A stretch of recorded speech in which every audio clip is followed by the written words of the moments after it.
I'm Maya Cade. I'm the creator and curator of Black Film Archive, a program in residence at Indiana University's Cinema, and a scholar in residence at the Library of Congress.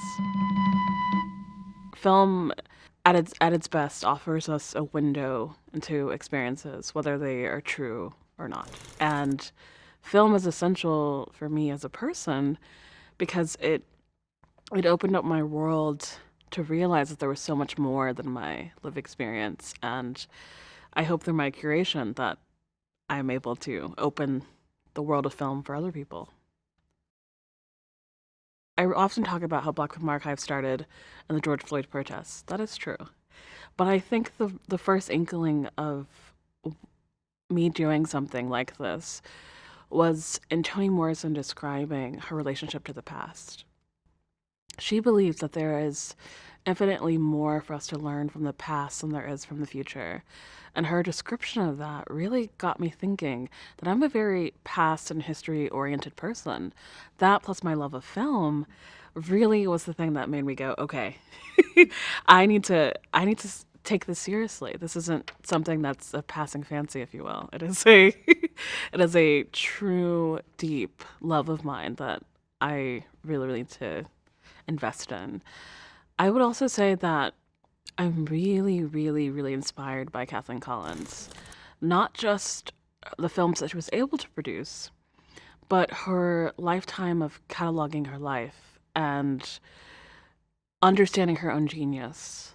I think that that is really important. And, both of these Black women, that is their thing. They understood that they were brilliant and they didn't make any qualms about it. And plus, Kathleen Collins is also a wonderful filmmaker. And she gave us one of the best films of all time. The Black Film Archive is for Black people. That's who I created it with in mind. I would also say that Black Film Archive is for people who are curious, who are open to learning about film histories that are not their own, who believe that understanding our past is a pathway to the future.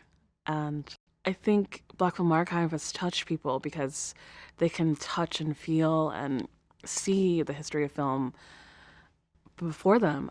And if we know what we know about film is that it is it is a true showcase of the cultural and aesthetic qualities of lives. And so to use film as a pathway to explain, if you're an older person to a younger person, what this era was like, or to a younger person to an older person, or whatever it may be, film opens up so many doors for us to have conversations with people in our lives and pathways of connection. So for Black Film Archive to be a pathway for people, I am deeply honored. Deeply honored. I think thematic elements really get me excited. I think themes are just a place that people can root themselves in and quickly understand. Home, you got it. Tenderness, I understand that.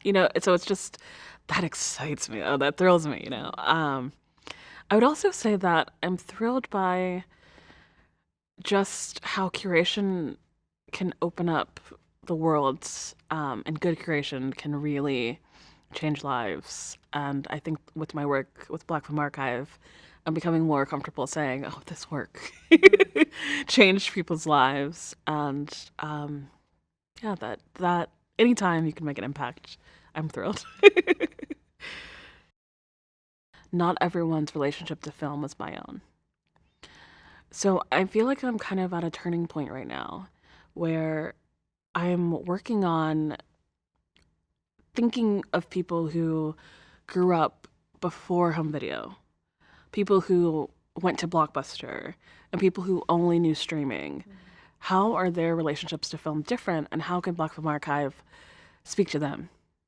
So I want the legacy of Black Film Archive to be a place where everyone feels like they can learn about Black cinematic history and they feel treasured and understood. I think something that happens often is Black people have abundant curiosity about our history, but that's often taken advantage of. I think a lot of the Black film Facebook pages I see are not misinformation, but they kind of toe that line of like, it's often guess who this is, and no one ever gives the answer. Things like that. But I want Black Film Archive to be a place where people can trust the knowledge that it grows with them. They learned about early film history now, and Black Film Archive recently expanded to the 80s. And my intention is to keep growing and not leave anyone behind in that growth. So I really want Black Film Archive to be a place that people trust, enjoy. They are getting accurate information. They are, yeah, it's a home for them. And I think that there are so few places on the internet that are fun and explorative. I really made Black Film Archive in the vein of Internet 1.0, of places of infinite exploration of joy. I mean, I remember the joy I got from playing internet games, like very early internet games, and how the internet was when I was a child, and life I knew also pre-internet, right? But what if I could combine, and the thinking of Black Film Archive was really, what if I could combine all the knowledge I have and the design I have for web design that I generally know, and make it fun for other people. And so I hope it continues to be that. Art house cinema on a university campus, that is a gift not many people are fortunate to have. I think university students are the most open, and as adults, it's the most open you will be. You're open to receiving new information, you're open to new perspectives and new ideas. Cinema is an important tool to those ideas and perspectives.